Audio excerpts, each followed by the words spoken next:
উৎসবমুখর পরিবেশে আলোচনা সভা ও কেক কাটার মাধ্যমে বিএনপির ৪৭তম প্রতিষ্ঠা বার্ষিকী উদযাপন করেছে ইতালি বিএনপি।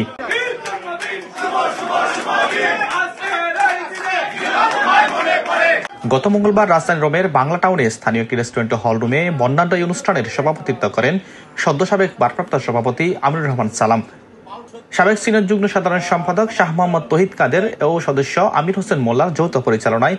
এ সময় উপস্থিত ছিলেন ইতালি বিএনপির সাবেক সভাপতি শাহ মোহাম্মদ তাইফুর রহমান ছোটন, সাবেক সাধারণ সম্পাদক খন্দকার নাসিরউদ্দিন, সদ্য সাবেক সহসভাপতি সাজাদুল কবির, জহিরুল আলম, সৈয়দ মনির আলম খোকন সহ ইতালি বিএনপির অঙ্গ ও সহযোগী সংগঠনের শীর্ষস্থানীয় নেতৃবৃন্দ। আলোচনা সভায় বক্তারা বিএনপির প্রতিষ্ঠাতা শহীদ প্রেসিডেন্ট জিয়াউর রহমানের রাজনৈতিক দর্শন ও অবদান স্মরণ করেন। তবে দুঃখ করে বলেন, ৫ আগস্টের পরে যে হারে দলীয় পরিচয়ে নেতাকর্মীদের কার্যক্রম দেখতেছি তা দলের জন্য ক্ষতির কারণ হতে পারে। যে আজকে আমার কর্মীদের দিকে খুব ভালো লাগতেছে, কিন্তু কিছু কিছু নেতা দিকে আমার শরীর চলতেছে। কারণ কি জানেন, আগে এই 9 বছর রানিং চলতেছে, 9 বছর আমি 9টা মিটিং করতে।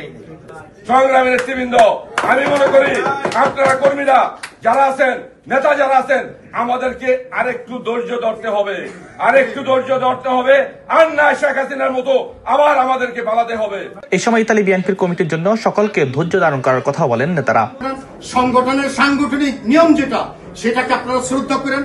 কমিটি কি দেবে, আমাদের নেতা আছে ইনশাল্লাহ, উনি বিচার করে রেখেছেন, সবকিছু করে রেখেছেন, সেই অনুযায়ী এটা আসবে। আগামী বিএনপি হবে সবাইকে নিয়ে বিএনপি হবে। এই বিএনপিতে যারা 17 বছর আপ্রাণ অক্লান্ত পরিশ্রম করছে, আমরা আশা করি তাদেরকে নিয়ে বিএনপি হবে, এর বাইরে কেউ নয়। যারা ছিল না, তারা যে অ্যাক্টিভিটিস করছে, তাদের অ্যাক্টিভিটিস এর মূল্যায়ন আগামী কমিটিতে হবে ইনশাআল্লাহ। প্রবাসীদের ভোটাধিকার থাকলেও আগামী সংসদে প্রবাসীদের জন্য স্বতন্ত্র আসন রাখার দাবি জানান এই অনুষ্ঠান থেকে। আজকে আমরা প্রবাস থেকে আমাদের এই প্রবাসীদের জন্য সংসদে সংরক্ষিত আসনের দাবি জানাচ্ছি। বক্তারা আরো বলেন, আমরা শহীদদের আদর্শ বুকে ধারণ করে দেশের গণতন্ত্র পুনরুদ্ধারে কাজ করে যাচ্ছি। প্রবাসী থেকেও আমরা দলের জন্য পাশে আছি। আলোচনা সভা শেষে কেক কেটে বিএনপির ৪৭তম প্রতিষ্ঠা বার্ষিকী উদযাপন করেন নেতাকর্মীরা। পুরো অনুষ্ঠান জুড়ে ছিল প্রাণবন্ত উপস্থিতি ও আনন্দঘন পরিবেশ।